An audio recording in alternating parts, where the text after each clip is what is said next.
Atenção! Começa agora uma teleaula de História do Ensino Médio. Você vai assistir a teleaula de número 15. Bons estudos!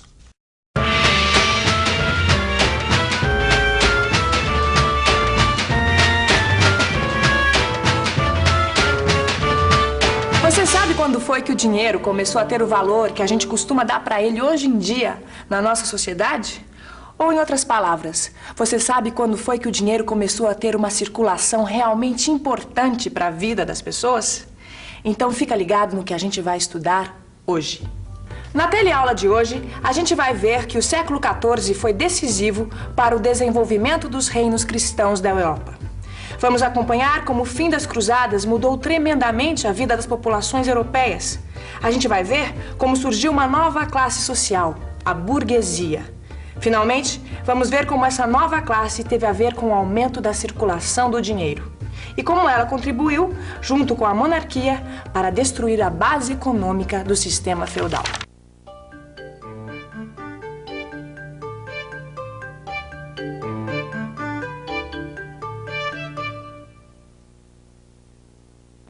Quando as cruzadas, quer dizer, quando a Guerra Santa entre cristãos, judeus e muçulmanos finalmente acabou, a Europa começou a se transformar radicalmente.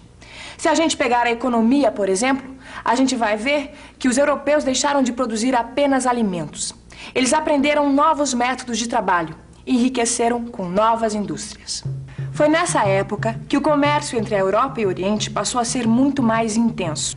Esse comércio era feito através dos portos do mar Mediterrâneo. E foi assim que apareceram as grandes companhias comerciais e os primeiros banqueiros. Politicamente, as cruzadas significaram a ruína do sistema feudal. Antes de partir, os senhores feudais penhoravam suas terras aos camponeses. Assim, a libertação dos camponeses ficava mais fácil. Além disso, muitos senhores feudais foram e não voltaram. As cruzadas mudaram as aspirações sociais de grande parte da população. Antes delas, o ideal de vida era tornar-se herói ou santo.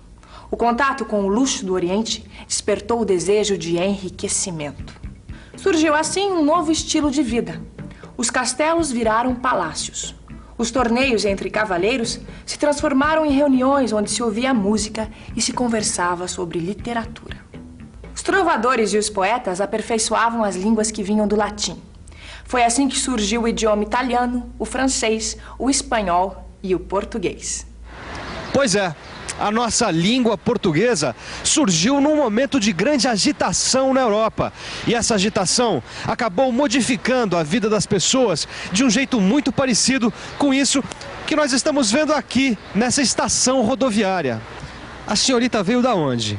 Eu vim de Campo Formoso, Bahia. Do Ceará. Eu vim de Alagoas. Bahia. E o senhor veio fazer o que aqui? Eu vim trabalhar, ver se uma coisa melhor, né? Diz que o custo de vida aqui é melhor do que o lá.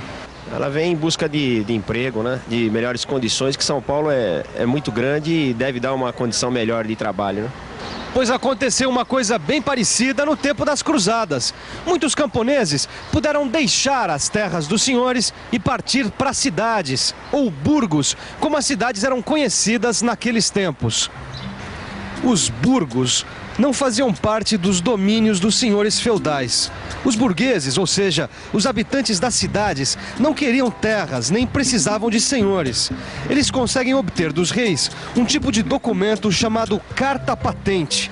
Esse documento garantia a independência dos burgos em relação à autoridade dos senhores feudais. Assim, os burgos puderam enriquecer através da indústria e do comércio. Eles acabaram conquistando um grande poder político e econômico. Quem tem poder sempre leva a melhor. E com esse poder, os burgueses que governavam as cidades conseguiam privilégios ajudando as monarquias a lutarem contra os senhores feudais. Essa aliança entre burguesia e monarquia acabou levando ao fim do feudalismo e ao surgimento das monarquias absolutistas. Queridos papai e mamãe, minha viagem pelo norte da Itália está demais. Hoje fiquei sabendo que aqui na Península Itálica, quer dizer, onde hoje fica a Itália, as cidades do norte se transformaram em cidades-estados independentes no século XIV. Eu estive em todas essas cidades que foram tão importantes naquela época, principalmente por causa do comércio. Passei por Florença, Milão, Gênova, Pisa e Veneza. Europa, século XIV. Nesta típica casa burguesa do século XIV, a esposa está preocupada. Já é tarde e o marido está demorando a chegar. Ah, isso são horas, seu safado! Safado? Mas, meu amor, eu dou duro até essa hora cuidando dos nossos interesses e você ainda me chama de safado? Trabalhando até agora, mas eu duvido. Não tem comércio essa hora da noite. Ah, mas você sabe muito bem, meu amor, que eu estava reunido com meus colegas burgueses da guilda. Gilda! Ai, eu sabia que tinha mulher no meio! Não, meu amor, não é Gilda, é guilda, pelo amor de Deus. É guilda, não é Gilda, meu amor. É assim que nós burgueses chamamos as nossas corporações. Guilda. Oh, minha pombinha, você não vai me servir o jantar?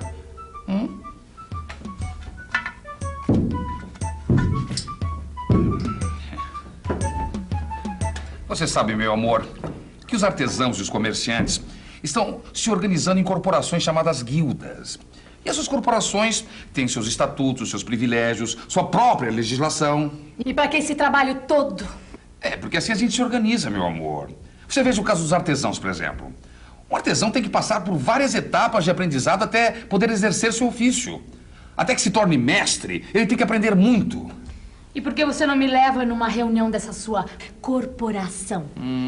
Bem que eu gostaria, minha pombinha, mas são associações fechadas. Só pode participar trabalhadores do ramo. E o que vocês fazem nessas reuniões? A gente toma decisões importantes. Você não percebeu que as corporações estão controlando a política das cidades? E olha, isso não está acontecendo de hoje não, hein? 1230, norte da Alemanha. No norte da Alemanha, mais de 80 cidades se juntam, formando uma liga para defender seus privilégios e interesses. Essa liga é um verdadeiro império comercial. Tem suas frotas de navios e exércitos próprios para defender suas rotas comerciais e seus produtos. As ligas de cidades se espalham pela Europa. Os senhores feudais não podem fazer nada contra elas.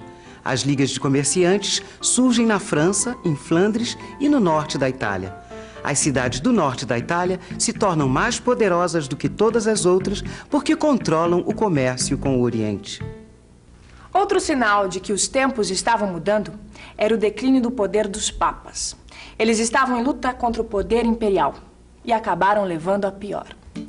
Em 1309, o imperador do Sacro Império Romano Germânico expulsa o Papa Legítimo de Roma e nomeia o seu substituto. O papado foge para a cidade francesa de Avignon e fica por lá durante 70 anos. Em 1378, os papas se instalam novamente em Roma. O mundo cristão tinha, na época, 2 papas. O papado sofreu duras críticas. Surgiram as ordens mendicantes. Quer dizer, ordens religiosas de pedintes que eram contra a decadência da moral e dos costumes da Igreja de Roma. Foi nessa época que Francisco de Assis começou a pregar o evangelho através do exemplo de uma vida pobre. E os franciscanos se multiplicaram por toda a Europa cristã. Os estudiosos começaram a recuperar obras dos gregos e dos romanos antigos. E essas imagens de gente estudando? Isso aqui é o seguinte, Gil. Nessa época, o interesse dos europeus pelas ciências naturais aumentou. Antes, o conhecimento científico era uma coisa dos árabes. Eu já ouvi dizer que os árabes eram os mais avançados na ciência, isso mesmo. E isso agora, Vicente? Que bonito, hein? Olha, colorido. Esse tipo de arte é a prova de que os tempos estavam realmente mudando, olha só. Oi, irmãzinha. Você que gosta tanto de arte, precisa visitar a Europa. Aqui na França tem os vitrais góticos do século XIII que são maravilhosos. Eu descobri que esse tipo de construção tem a ver com o momento de transição da Idade Média para a Idade Moderna. E a Idade Média estava mesmo com os dias contados. Os estados europeus começaram a ficar centralizados na figura do rei. Aos poucos, os reis foram ganhando poder absoluto, formando os estados modernos da Europa Ocidental. A França e a Inglaterra se envolveram numa guerra que, com algumas interrupções, durou mais ou menos 100 anos. Na França, o grande vencedor foi o rei, que conseguiu impor o seu poder aos senhores feudais arruinados pela guerra. A Inglaterra sofreu menos com a Guerra dos 100 Anos, mas mesmo assim estava dividida por conflitos internos. Duas famílias disputavam o trono. Os nobres foram tomando partido e, pouco a pouco, eliminaram uns aos outros nos campos de batalha. As famílias rivais acabaram se unindo e o país foi unificado. Na Península Ibérica, as lutas para expulsar os árabes acabaram dando mais poder à nobreza. Os reis tiveram que lutar durante vários séculos para acabar com o poder dos nobres. O casamento do rei de Aragão com a rainha de Castela acabou unificando a Espanha. E com a expulsão dos mouros de Granada em 1492, a Espanha conseguiu estabelecer a integridade do seu território. Tudo isso quer dizer o seguinte: a Europa, que estava dividida em pequenos reinos, foi se modificando. Esses pequenos reinos se uniram em estados, onde o poder do rei era cada vez mais forte. No Oriente, as coisas também estavam se modificando. Por volta do ano de 1200, os mongóis, que eram pastores de regiões da Ásia, se unificaram sob a liderança do chefe supremo, o Gengis Khan, que quer dizer imperador de todos os homens. Em menos de 20 anos, os mongóis conquistaram o centro da Ásia, a Pérsia e o Turquestão. Eles acabaram entrando na Rússia e se fixando nas margens do Mar Negro. O neto de Gengis Khan conquistou a China e avançou em direção à Europa. Os mongóis chegaram até o Mar Adriático. Foi nessa época que o navegante Marco Polo fez sua viagem até a China. Em Bizâncio, onde ficava o antigo Império Romano do Oriente, os otomanos conseguem vencer os mongóis e conquistam a cidade no ano de 1453. Era o fim do Império Bizantino e o início do Império Otomano. E aqui a gente chega no fim da nossa teleaula de hoje. Mas fique ligado que ainda tem a revisão. E atenção, se liga aí que é hora da revisão. Na teleaula de hoje, você aprendeu que com o fim das cruzadas, a Europa sofreu transformações muito importantes. Muitos camponeses partiram para as cidades. E a burguesia passou a ser uma classe social com bastante poder econômico graças à revitalização do comércio. A burguesia ajudou os reis a combater os senhores feudais. E assim foram surgindo as monarquias absolutistas e os estados modernos da Europa Ocidental. Você também viu que nesse período aconteceu uma importante transformação cultural. A igreja foi perdendo poder. E por falar em estudiosos, está na hora de você estudar o seu livro de história. Assim, você não esquece o que aprendeu na teleaula de hoje. Até a próxima!